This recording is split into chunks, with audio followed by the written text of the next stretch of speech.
योगी सरकार 2.0 के शपथ ग्रहण के दौरान केशव प्रसाद मौर्य ने एक बार फिर से डिप्टी सीएम के पद की शपथ ले ली। सिराथू से मिली हार के बावजूद केशव का कद बरकरार रखा गया। माना जा रहा है कि केशव के कद को बरकरार रखने के पीछे कई कारण हैं। जुझारूपन के साथ ही आरएसएस और विश्व हिंदू परिषद की नजदीकी ने एक बार फिर से केशव प्रसाद मौर्य को उप मुख्यमंत्री की कुर्सी तक पहुंचा दिया। नमस्कार दोस्तों, के न्यूज में आपका स्वागत है। मैं हूं प्रबुद्ध चौहान। आप देख रहे हैं खास पेशकश सियासत का बाजीगर।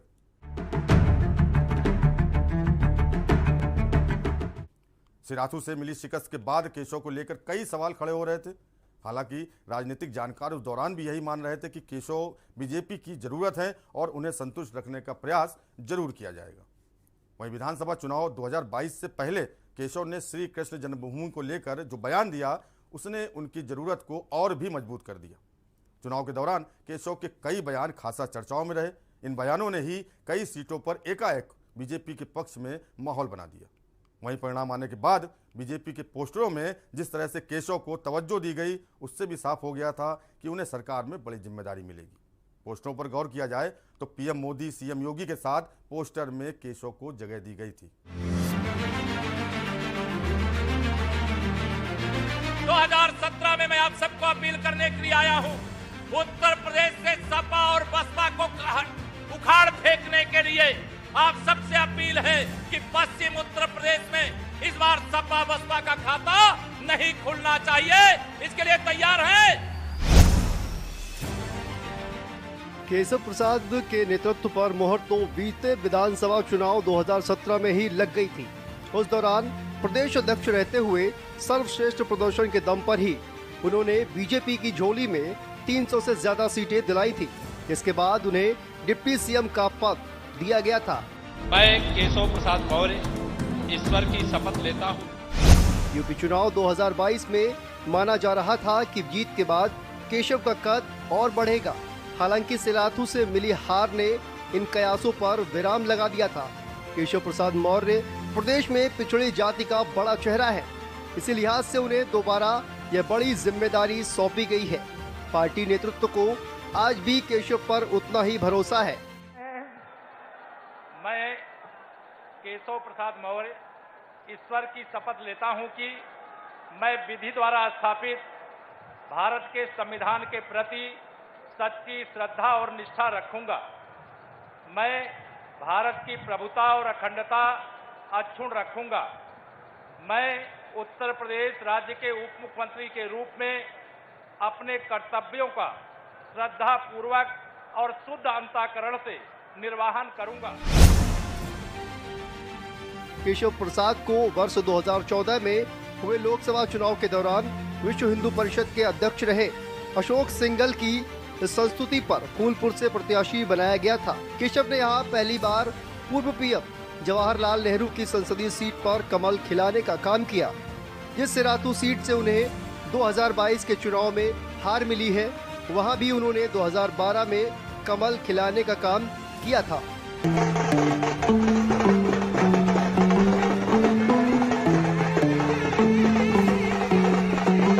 भाजपा में पिछली जाति का चेहरा केशव प्रसाद पर विपक्ष की निगाहें भी लगातार लगी हुई हैं।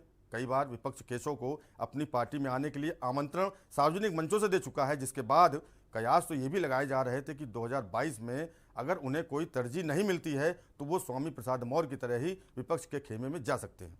हालांकि बीजेपी ने केशव का कद बरकरार रखकर विपक्ष को यहां पर भी मात दे दी। एक अंग्रेजी अखबार ने उत्तर प्रदेश के उप मुख्यमंत्री केशव प्रसाद मौर्य की बीजेपी में अहमियत को लेकर एक रिपोर्ट प्रकाशित की थी, जिसमें कहा गया कि केशव प्रसाद मौर्य सिराथू विधानसभा क्षेत्र से चुनावी मैदान में है। ये विधानसभा क्षेत्र कौशाम्बी में है। कौशाम्बी इलाहाबाद के पास में है और इसे एक अति पिछड़ा जिला माना जाता है। 2017 के उत्तर प्रदेश विधानसभा चुनाव में बीजेपी गठबंधन ने जिन 325 सीटों पर जीत दर्ज की थी, उनमें से सिराथू भी एक है।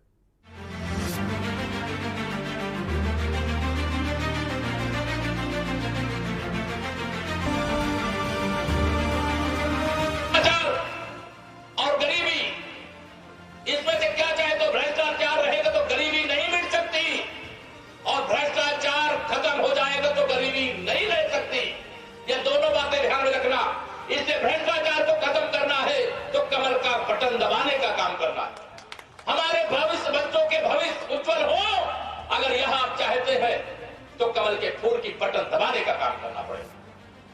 मैं जानता हूं आज पूरे प्रदेश के अंदर सपा बसपा ने गठबंधन कर लिया है। आप बताओ, ये गठबंधन करने वाले एक दूसरे के दुश्मन से दोस्त कैसे हो सकते हैं? और मैं कहा करता हूं श्री अखिलेश यादव, अरे भैया तुम जब अपने पिताजी के नहीं हुए हो, अपने चाचा के नहीं हुए हो, तो नकली बुआ जी के हो तो क्या हो सकते हैं क्या?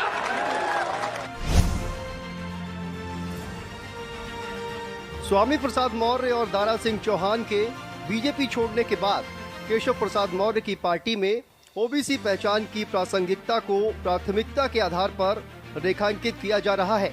बीजेपी सामाजिक समीकरण को किसी भी हाल में अपने हितों से अलग नहीं होना देना चाहती है।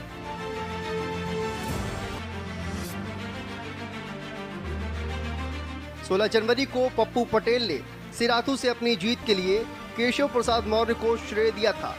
केशव प्रसाद मौर्य ने पप्पू पटेल के खुशी खुशी सीट छोड़ने पर कहा था, मैंने उन्हें और सभी कार्यकर्ताओं को आश्वस्त किया है कि शीतला प्रसाद जी को उचित सम्मान मिलेगा और इसमें कोई कमी नहीं रहेगी।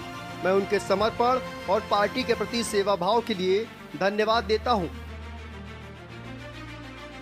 केशव प्रसाद मौर्य आरएसएस बीजेपी का मौर्य चेहरा है और वो हिंदुत्व की राजनीति में बीजेपी की उस रणनीति का हिस्सा है जिसमें गैर यादव ओबीसी समुदाय को साधने की कोशिश होती है। स्वामी प्रसाद मौर्य की पहचान केशव मौर्य से बिल्कुल अलग रही है। स्वामी प्रसाद मौर्य ने अपने राजनीतिक जीवन का एक बड़ा हिस्सा बीएसपी को दिया और वो खुद को अम्बेडकरवादी कहते हैं। स्वामी प्रसाद मौर्य ब्राह्मणवादी विचारों को लेकर हमलावर रहे हैं। केशव मौर्य अपने विवादित बयानों के चलते हमेशा चर्चा में रहते आए हैं, चाहे वो टोपी लुंगी वाले गुंडों वाला बयान हो या फिर धर्माचार्यों को लेकर दिया गया बयान। भारतीय जनता पार्टी की सरकार बनी है, क्या ये गुंडे आपको दिखाई दे रहे हैं? क्या सही बात बताना, दिखाई दे रहे हैं क्या? मैं आप सबको भरोसा दिलाना चाहता हूं, हम सभी काम अच्छे कर रहे हैं। हम गरीबों के लिए भी काम कर रहे हैं, किसानों के लिए भी काम कर रहे हैं, नौजवानों के लिए भी काम कर रहे हैं, व्यापारियों के लिए भी काम कर रहे हैं। लेकिन अगर हम सुरक्षित ही नहीं रहेंगे तो हमारे परिवार का, हमारे प्रदेश का भविष्य सुरक्षित रहेगा क्या? 2017 के विधानसभा चुनाव से पहले कितने लुंगी छाप गुंडे घूमते थे? जालीदार गोली टोपी लगाए हुए, राइफल रिवाल्वर बंदूक लिए हुए व्यापारियों को डराने और धमकाने का काम कौन करता था? आपकी जमीनों पर कब्जा करना और कब्जा कर ले तो शिकायत करने भी बन जाना, ऐसी धमकी कौन देता था? यह सारा कुछ याद रखना, मेरा इतना ही कहना है। मैं कोई ऐसी बात नहीं कर रहा हूं। और यहाँ वक्त तो चला है एक छोटे ब्रेक का।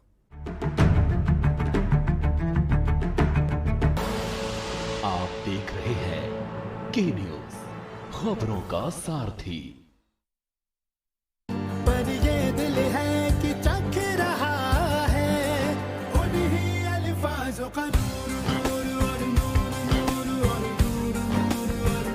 दूर कितना भी जाओ, इस जुबान से दूर ना जा पाओगे। विमल, बोलो जुबान केसरी। करें अपने जीवन को कृतार्थ, सुने श्रीमद् भागवत कथा रोज प्रातः 6 बजे मेरे साथ सिर्फ के न्यूज इंडिया।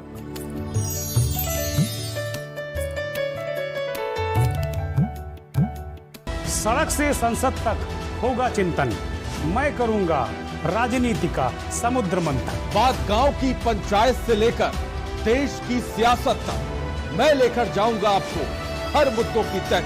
मैं उठाऊंगा आपकी आवाज, सरकार से करूंगा आपके सवाल। सरकार के दावों की होगी पड़ताल, मैं बताऊंगी आपको खबरों का आंखों देखा हाल। जनता के मुद्दों को उठाते हैं हम, हकीकत से रूबरू करवाते हैं हम।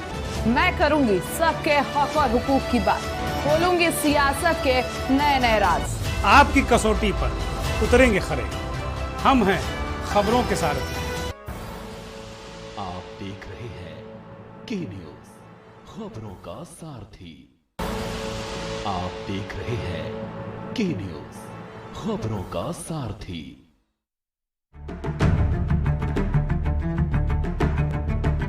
उन्नीस में जन्मे केशव प्रसाद मौर्य ने हिंदी साहित्य सम्मेलन इलाहाबाद से हिंदी साहित्य की पढ़ाई की है। केशव प्रसाद मौर्य कहते हैं कि वो बचपन में चाय और अखबार बेचते थे। बीजेपी प्रधानमंत्री नरेंद्र मोदी की तरह केशव प्रसाद मौर्य की ओबीसी पहचान खुद को प्रमुखता से बताती है। केशव प्रसाद मौर्य 2014 से 2017 तक लोकसभा के सांसद रहे। उनके लोकसभा प्रोफाइल में लिखा है कि बचपन में चाय बेचने के दौरान समाज सेवा और शिक्षा की प्रेरणा मिली। शुरुआत के दिनों में केशव प्रसाद मौर्य आरएसएस और विश्व हिंदू परिषद से जुड़े थे। केशव प्रसाद ने आरएसएस में बाल स्वयं सेवक से शुरुआत की और नगर कारवां तक पहुंचे। इसके अलावा बीएचपी में संगठन मंत्री भी रहे। मौर्य गोरक्षा अभियान में भी काफ़ी सक्रिय रहे और राम जन्मभूमि आंदोलन में भी शामिल थे। बीजेपी के भीतर केशव मौर्य क्षेत्रीय समन्वयक, पिछड़ा वर्ग प्रकोष्ठ और किसान मोर्चा के भी अध्यक्ष रहे हैं। चाय बेचने को लेकर उनका बयान भी आ चुका है।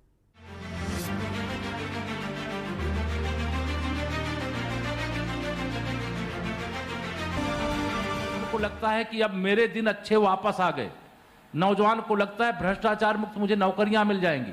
हर क्षेत्र में, जिस क्षेत्र में आप नजर डालेंगे, कमल खिलाना, जैसे भारतीय जनता पार्टी के कार्यकर्ता के नाते मैं अपनी जिम्मेदारी समझता हूं, वैसे प्रदेश की जो हमारी 24 करोड़ जनता है, जिसमें लगभग 15 करोड़ से अधिक मतदाता हैं, वह भी यह मानते हैं कि भाजपा का कमल हमें खिलाना है। और भाजपा का कमल खिला करके जो सुशासन, जो शांति से, जो तमाम गुंडा राज, माफिया राज, अपराधियों के आतंक के साए में यूपी जी रहा था, उससे लोग बाहर आए हैं और बहुत, एक तरह से कहिए, जो सांस लेना मतलब मुश्किल था लोगों का, आज वह खुशहाली से जीवन जी रहे हैं और विकास कर रहे हैं। 2017 में उत्तर प्रदेश विधानसभा चुनाव से कुछ महीने पहले केशव को बीजेपी उत्तर प्रदेश का अध्यक्ष बनाया गया था।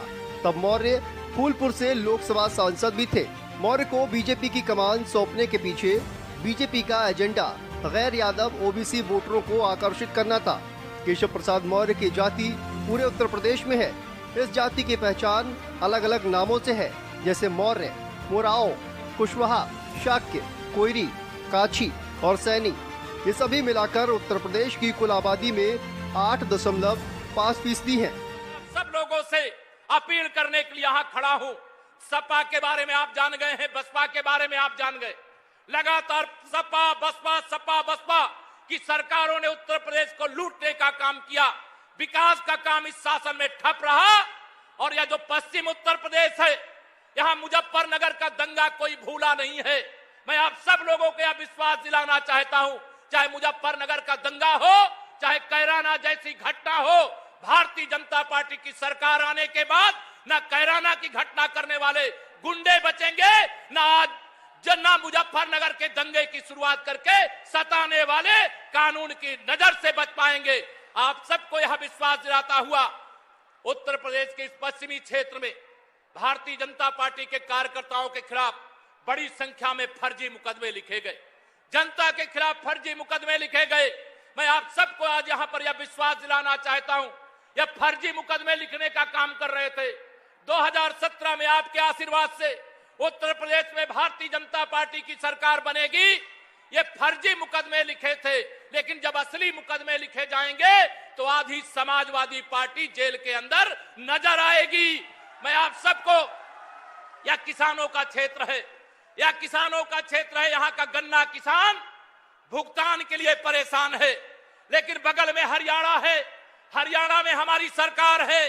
जहां हमारी सरकार है वहां गन्ना किसान का बकाया नहीं, मुआवजा की राशि किसान तक पहुंच जाती है, किसी योजना में भ्रष्टाचार नहीं होता है। इसलिए मैं आप सब लोगों को आज के दिन यह आह्वान करना चाहता हूं। पारंपरिक रूप से इनका पेशा खेती किसानी रहा है। मौर्य के राजनीतिक करियर की शुरुआत इलाहाबाद पश्चिम से लगातार 2 हार से हुई थी, लेकिन 2012 में सिराथू में उन्हें जीत मिली। इसके बाद 2014 में मौर्य को बीजेपी ने फूलपुर लोकसभा से उम्मीदवार बनाया। मोदी की लोकप्रियता के रथ पर सवार मौर्य को फूलपुर में 52% मत मिले थे। फूलपुर नेहरू गांधी परिवार का गढ़ माना जाता था। यहाँ से नेहरू सांसद बने थे। यह पहली बार था जब बीजेपी को यहाँ से जीत मिली थी। भारतीय जनता पार्टी के मेरे संगठन महामंत्री हैं और संगठनात्मक नीति की बैठक में पर चर्चा हुई है, बैठक जो चर्चा हुई है बहुत अच्छी चर्चा हुई है। 2022 में हम लोग फिर एक ऐतिहासिक विजय प्राप्त करेंगे। बताया जा रहा है कि 2022 है या कुछ और भी है, क्योंकि बहुत सारी चर्चा है। 2022 300 पार। तो आप तो इस तरीके से करें जैसे कि 2017 में बात कही थी, वही बात आप पूर्व प्रदेश अध्यक्ष हूँ मैं, अपने अध्यक्ष की अगुवाई में फिर 300 पार जिताएंगे। क्या 2017 के उत्तर प्रदेश विधानसभा चुनाव में बीजेपी बिना किसी सीएम चेहरे के मैदान में उतरी थी। केशव प्रसाद मौर्य के समर्थकों को लगता था कि बीजेपी को जीत मिलेगी तो मौर्य मुख्यमंत्री बनेंगे, लेकिन बीजेपी को पूर्ण बहुमत मिला तो पार्टी के केंद्रीय नेतृत्व ने योगी आदित्यनाथ को मुख्यमंत्री बनाया। जातीय समीकरण को साधने के लिए केशव प्रसाद मौर्य को दिनेश शर्मा के साथ उप मुख्यमंत्री बनाया गया। दिनेश शर्मा ब्राह्मण चेहरा है और वो तब लखनऊ के मेयर थे। समाजवादी पार्टी ने बीजेपी पर सवाल उठाना शुरू कर दिया कि बीजेपी केवल पिछड़ी जातियों का इस्तेमाल सत्ता हासिल करने के लिए करती है। अखिलेश यादव ने कहना शुरू कर दिया था कि बीजेपी उत्तर प्रदेश में किसी ओबीसी को शीर्ष की सीट नहीं देना चाहती। हाल ही में अखिलेश ने केशव प्रसाद मौर्य को स्टूल वाले उप मुख्यमंत्री कहा था। अगर पाकिस्तान की ओर से आतंकवादी अब कश्मीर में घुस आए तो हमारे सेना के बहादुर जवान उनको यहाँ पर भी जिंदा नहीं छोड़ते हैं, और वहाँ प्रशिक्षण अगर प्राप्त कर रहे हैं तो 1,000 किलो के बम पाकिस्तान के अंदर घुस करके हमारे सेना के बहादुर जवानों ने आतंकवादियों को पैदा करने वाली फैक्ट्री में गिरा करके वहाँ पर भी जिंदा नहीं छोड़ने का काम किया। हमारी सेना विश्व की सबसे शक्तिशाली सेना है, और जिस देश की सेना विश्व की सबसे शक्तिशाली सेना हो उसको कोई लुच्चे लफंगे आकर के बम फेंक करके चले जाए, हमारे जवानों को अपना खून बहाना पड़े। अब मोदी हैं, इसलिए अगर कोई हमारे वीर जवानों का, हमारे देश के नागरिकों का खून बहाएगा तो प्याज के साथ बदला चुकाया जाएगा। अब वह समय आया है जब गोली का जवाब गोला से देने का शुरू हो गया। बीजेपी के भीतर केशव प्रसाद मौर्य भड़काऊ बयानों के मामले में योगी आदित्यनाथ से कमतर नहीं है। हाल ही में उन्होंने कहा था कि लुंगी और जालीदार टोपी पहनने वाले 2017 से पहले प्रदेश में व्यापारियों को डराते धमकाते थे। भारतीय जनता पार्टी की सरकार बनी है, क्या ये गुंडे आपको दिखाई दे रहे हैं? क्या सही बात बताना, दिखाई दे रहे हैं क्या? मैं आप सबको भरोसा दिलाना चाहता हूँ, हम सभी काम अच्छे कर रहे हैं। हम गरीबों के लिए भी काम कर रहे हैं, किसानों के लिए भी काम कर रहे हैं, नौजवानों के लिए भी काम कर रहे हैं, व्यापारियों के लिए भी काम कर रहे हैं। लेकिन अगर हम सुरक्षित ही नहीं रहेंगे तो हमारे परिवार का, हमारे प्रदेश का भविष्य सुरक्षित रहेगा क्या? 2017 के विधानसभा चुनाव से पहले कितने लुंगी छाप गुंडे घूमते थे, जालीदार गोली टोपी लगाए हुए, राइफल रिवाल्वर बंदूक लिए हुए व्यापारियों को डराने और धमकाने का काम कौन करता था? आपकी जमीनों पर कब्जा करना और कब्जा करने तो शिकायत करने भी बन जाना, ऐसी धमकी कौन देता था? यह सारा कुछ याद रखना, मेरा इतना ही कहना है, मैं कोई ऐसी बातें नहीं कर रहा हूँ। ओबीसी नेता स्वामी प्रसाद मौर्य और दारा सिंह चौहान के बीजेपी छोड़ने पर इस विद्रोह को शांत करने की कोशिश स्वामी प्रसाद मौर्य ने की। केशव प्रसाद मौर्य ने इन नेताओं को अपने फैसले पर फिर से विचार करने की अपील की थी, लेकिन योगी आदित्यनाथ की तरफ से ऐसी कोई अपील नहीं हुई थी। मौर्य की अपील के जवाब में स्वामी प्रसाद मौर्य ने 14 जनवरी को समाजवादी पार्टी में शामिल होने के वक्त कहा था कि केशव प्रसाद मौर्य को अपनी जगह पार्टी में देखनी चाहिए। स्वामी प्रसाद मौर्य ने कहा था कि केशव प्रसाद मौर्य बीजेपी में हाशिए पर है। दलित और पिछड़ी जातियों ने सरकार बनाने में मदद की, लेकिन 5% अगड़ी जाति सत्ता की मलाई खा रही है। दारा सिंह चौहान ने भी जब पार्टी छोड़ी तो केशव प्रसाद मौर्य ने उन्हें बड़ा भाई कहा था। कहा जाता है कि योगी आदित्यनाथ और केशव प्रसाद मौर्य के रिश्ते में मतभेद को खत्म करने के लिए आरएसएस के सीनियर नेता जून 2021 में मौर्य के घर उनके बेटे की शादी के बाद आशीर्वाद लेने गए थे।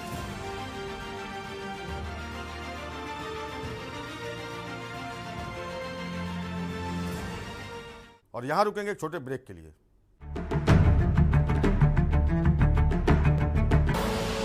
आप आप देख रहे हैं के न्यूज, खबरों का सारथी। जुबान के लिए उड़ चला गैरों की जमीन पर, खुशबू अपने पन की ढूंढता और दूर कितना भी जाओ, इस जुबान से दूर ना जा पाओगे। विमल, बोलो जुबान केसरी।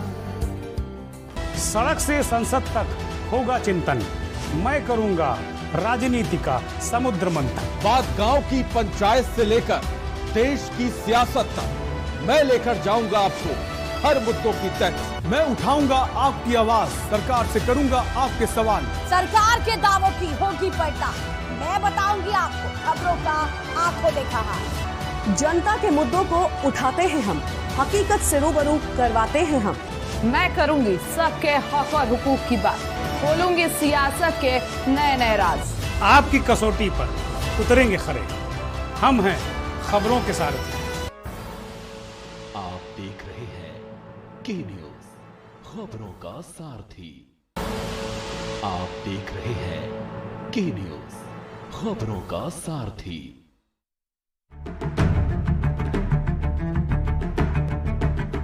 यूपी में एक बार फिर से डिप्टी सीएम बनने वाले केशव प्रसाद मौर्य का सियासी सफर काफी दिलचस्प रहा है। अखबार बेचने से लेकर उन्होंने खुद को बड़े ओबीसी नेता के तौर पर स्थापित किया है।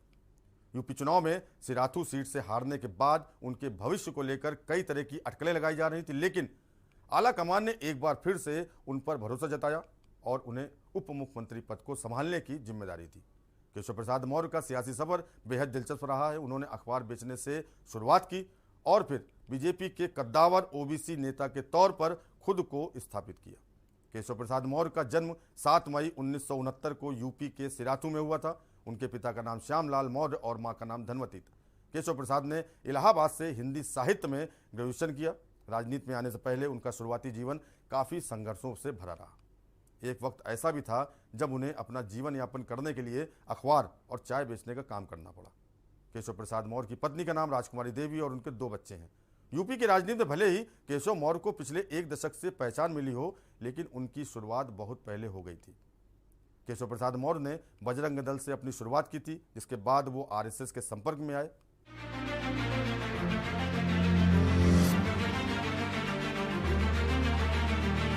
केशव मौर्य ने श्री राम जन्मभूमि और गौरक्षा के लिए आंदोलन किए, जिसके चलते उन्हें जेल भी जाना पड़ा।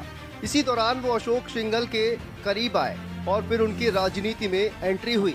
केशव प्रसाद मौर्य ने साल 2002 में पहली बार बांदा की सीट से चुनाव लड़ा, लेकिन वो हार गए। इसके बाद दूसरी बार साल 2007 में उन्होंने इलाहाबाद पश्चिम सीट से अपनी किस्मत आजमाई, लेकिन इस बार फिर उन्हें हार का सामना करना पड़ा।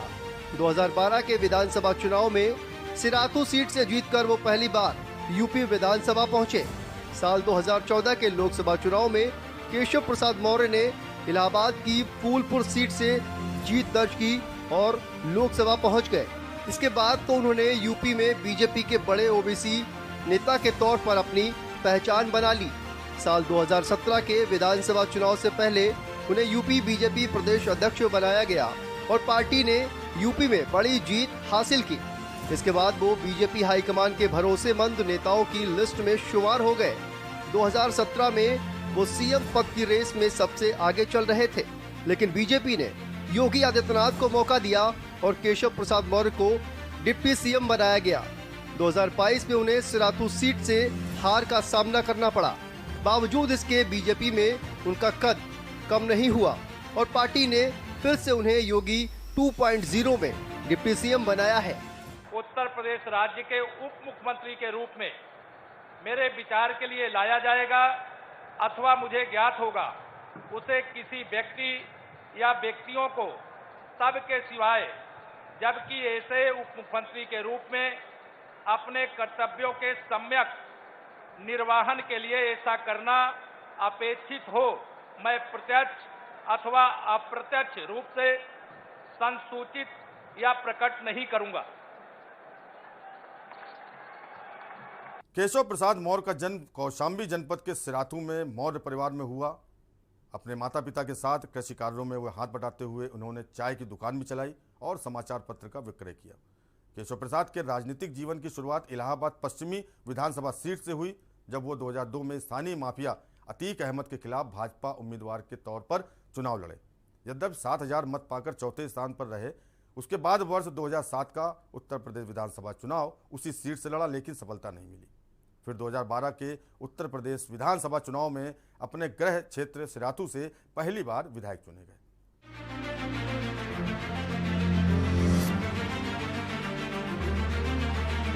दो 2012 में जब वह चुनाव जीते तब वो इलाहाबाद मंडल के चारों जिलों इलाहाबाद, प्रतापगढ़, कौशाम्बी और फतेहपुर से इकलौते भाजपा विधायक चुने गए थे। 2013 में इलाहाबाद के केपी कॉलेज में ईसाई धर्म प्रचारक के आगमन के विरोध का नेतृत्व करते हुए पूरे प्रदेश में प्रसिद्ध हुए।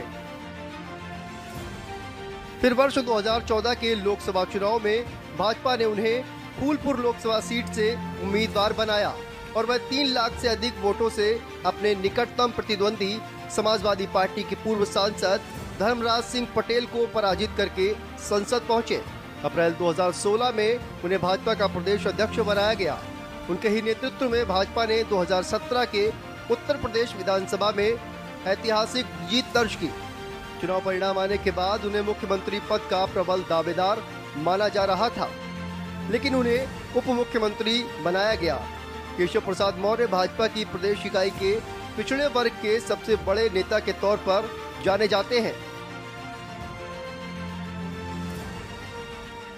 राष्ट्रीय स्वयंसेवक संघ के संपर्क में आने के बाद केशव मौर्य विश्व हिंदू परिषद, बजरंग दल और भाजपा में करीब 18 साल तक प्रचारक रहे। साथ ही साथ श्री राम जन्मभूमि और गोरक्षा और हिंदू हित के लिए अनेकों आंदोलन किए। इसके लिए जेल भी गए। फूलपुर से भाजपा प्रत्याशी के रूप में 3,08,308 वोटों से ऐतिहासिक जीत हासिल की। इलाहाबाद को स्मार्ट सिटी के रूप में जो उपहार मिला, उसमें भी इन्होंने महत्वपूर्ण भूमिका अदा की। हालांकि केशव पर कई आपराधिक मामले दर्ज हैं। लोकसभा चुनाव के समय चुनाव आयोग को दिए हलफनामे के अनुसार इन पर 10 गंभीर आरोपों में मामले दर्ज हैं। संघर्ष के लंबे सफर को तय करते हुए आखिरकार केशव ने बाजीगिरी के दम पर एक बार फिर डिप्टी सीएम की कुर्सी पर कब्जा जमाया। उन्होंने 25 मार्च 2022 को दोबारा उत्तर प्रदेश के उप मुख्यमंत्री पद की शपथ ली और 5 सालों के लिए सत्ता सफर पर फिर रवाना हो गए। के न्यूज़ की खास पेशकश सियासत का बाजीगर में इतना ही। बाकी खबरों के लिए देखते रहिए के न्यूज़ इंडिया और मुझे दीजिए इजाजत। नमस्कार।